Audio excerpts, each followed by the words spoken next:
It was a special day.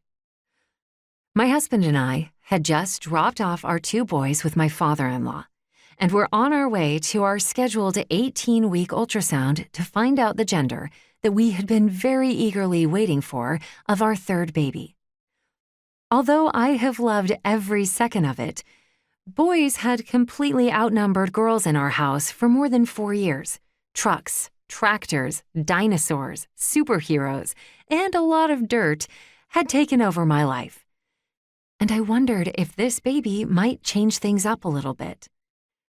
At this point, our dog and I had been the only girls in the house, and I think even she was hoping to have a little estrogen added to the mix, possibly meaning fewer wrestling matches for her from at least one of the kiddos. When we asked our boys whether they thought their new sibling would be a boy or a girl, they were at first very certain they were getting a sister. But as the weeks went by, they insisted that this baby had to be a boy. Not a single one of us truly cared what gender the baby would be.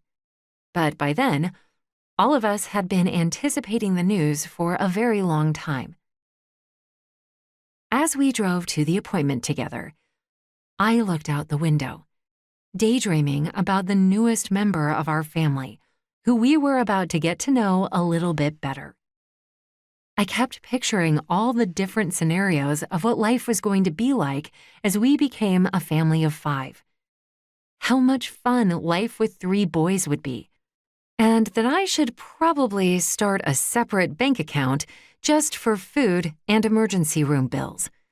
Or possibly, how I should be preparing myself for the amount of pink that would consume our house if we had a girl, and face the fact that I was going to have to comb at least one of my children's hair every day. My daydreaming was interrupted as we pulled up to the OB/GYN office.